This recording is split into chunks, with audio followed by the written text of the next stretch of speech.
El occidente colectivo es una dictadura de listillos. Ahora que Putin ha vuelto una vez más a hablarnos de cómo debería ser el mundo y por qué, nosotros hacemos una reflexión. ¿Es esta una época bien extraña? Pondremos un ejemplo muy simple con la esperanza de hacernos entender. Un individuo dice: «Necesito hacer algo con mi vida». Acto seguido lanza una piedra con fuerza con la intención de acertarle a un pajarillo. Una vez que ha fallado el tiro, se golpea fuertemente la cabeza contra un muro y dice: «¿Pero por qué me duele la cabeza?». Entonces nosotros le decimos: si dice usted que necesita hacer algo con su vida, quizá debería pensar en hacer otra cosa que tirar piedras a los pájaros y desde luego no debería golpearse la cabeza contra un muro cada vez que usted se frustre. Y ahora viene el punto clave. Este individuo nos responde: «A mí deme respuestas concretas, ¿eh?». Es decir, el problema que tenemos aquí en esto que llaman civilización occidental es que, al igual que este individuo, lo que se pretende es seguir haciendo lo mismo, pero de algún modo misterioso modificar la realidad de las cosas para que el resultado sea diferente. Quieren de hecho golpearse la cabeza contra el muro, pero que no les duela.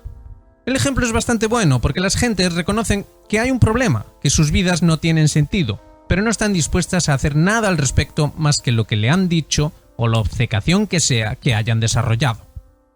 Pero por encima de todo, no quieren ni oír hablar de una auténtica solución al problema.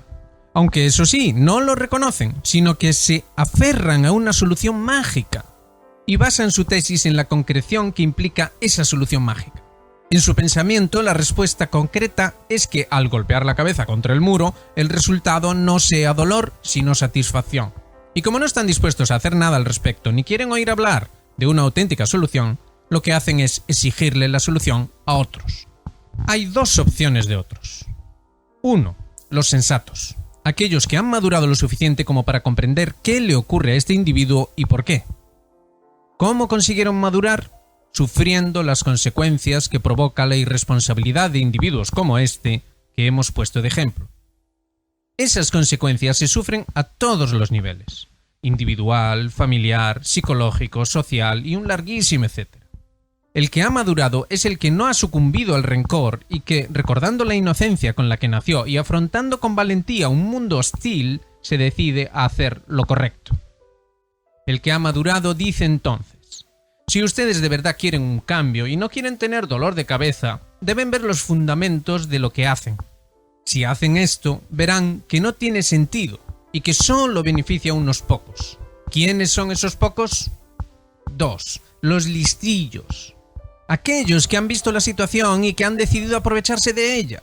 Entonces convencen al individuo del ejemplo de seguir haciendo lo mismo, pero le dan a un culpable. Es decir, le dan una respuesta concreta, justo lo que el individuo quería. Le dicen que el dolor de cabeza es culpa de Putin. Y entonces le convencen de que en vez de tirar piedras a los pájaros, deben tirar monedas en un saco. Y que mientras el saco no se llene, deben seguir golpeándose la cabeza contra el muro. ¿Por qué? Porque si no, la temperatura del planeta subirá a 8000 grados y todos morirán. Por supuesto, los listillos han hecho un agujero al saco y este nunca se llenará. Las monedas caerán en un enorme depósito y desaparecerán misteriosamente. Y si alguien pregunta, se le dirá que las robó Putin.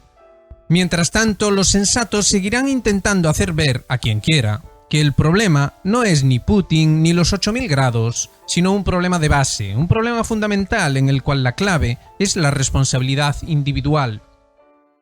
Además de esto, tenemos la elección, es decir, elegir si hacerle caso a los sensatos o elegir si hacerle caso a los listillos, y en esa elección se recibe el pago. Pero para darse cuenta de eso, la gente debe dejar de pedir respuestas concretas y exigir la verdad, toda la verdad, aunque duela.